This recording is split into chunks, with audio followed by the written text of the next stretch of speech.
অসাধারণ স্বাদের নিয়ে আসলাম ঝিঙ্গে দিয়ে সরপুঁটি মাছের পাতলা ঝোল। এই গরমে ঝিঙ্গে কিন্তু শরীর ঠান্ডা রাখতে অনেকটাই কিন্তু সাহায্য করে। নমস্কার, সবিতা.M.S. লাইফস্টাইল পরিবার থেকে সবাইকে স্বাগত। এখন চলে আসলাম ওভেনের কাছে। ওভেনের উপরে ফ্রাই প্যান বসিয়ে দিয়ে দিলাম সাদা তেল। তোমরা চাইলে সর্ষের তেলেও কিন্তু রান্নাটা করে নিতে পারো। তেলটা খুব ভালো করে গরম করে নিয়েছি। এখন আমি মাছগুলো ভেজে নেব।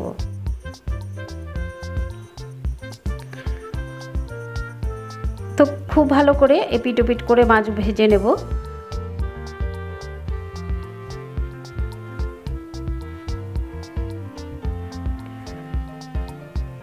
তো ভাজা হয়ে গেছে, এখন কিন্তু আমি নামিয়ে নেব।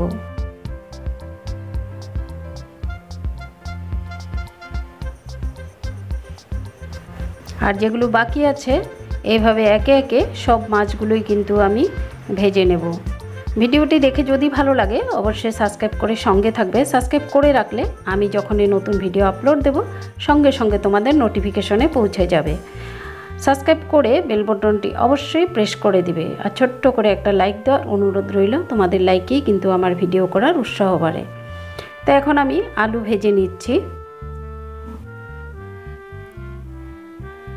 সামান্য পরিমাণে দিয়ে দিলাম লবণ আর দিয়ে দিচ্ছি হলুদ গুঁড়ো।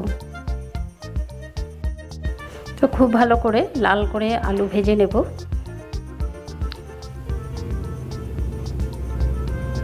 তো আলু ভাজা হয়ে গেছে, এখন আমি নামিয়ে নিচ্ছি।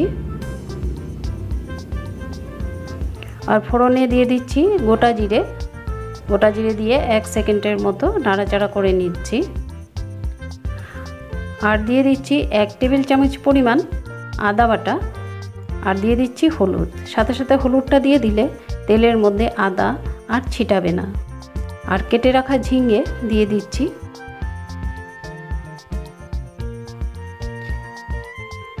দিয়ে খুব ভালো করে নাড়াচাড়া করে নিচ্ছি।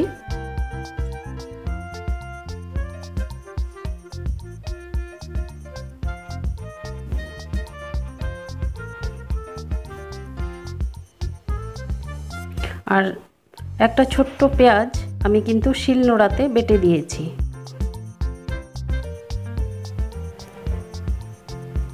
1 টেবিল চামচ পরিমাণ দিয়ে দিচ্ছি কাঁচা লঙ্কা বাটা। তবে এখানে 4টে কাঁচা লঙ্কা ছিল। আর দিয়ে দিচ্ছি জিরে গুঁড়ো, ধনে গুঁড়ো দিয়ে খুব ভালো করে নাড়াচাড়া করে নিচ্ছি।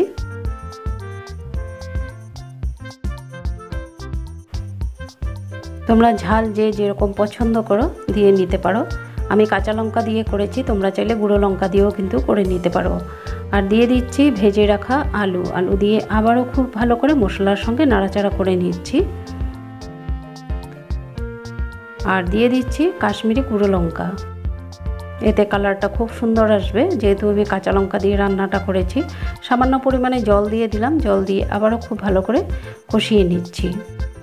এখন দিয়ে দিচ্ছি স্বাদ মতো লবণ। লবণটা আগে দিলে ঝিঙ্গের থেকে অনেকটাই জলটা ছেড়ে দেয়, তার জন্য কিন্তু লবণটা আমি পরে দিয়ে দিলাম। তো খুব ভালো করে কষিয়ে এখন আমি পরিমাণ মতো জল দিয়ে দিলাম।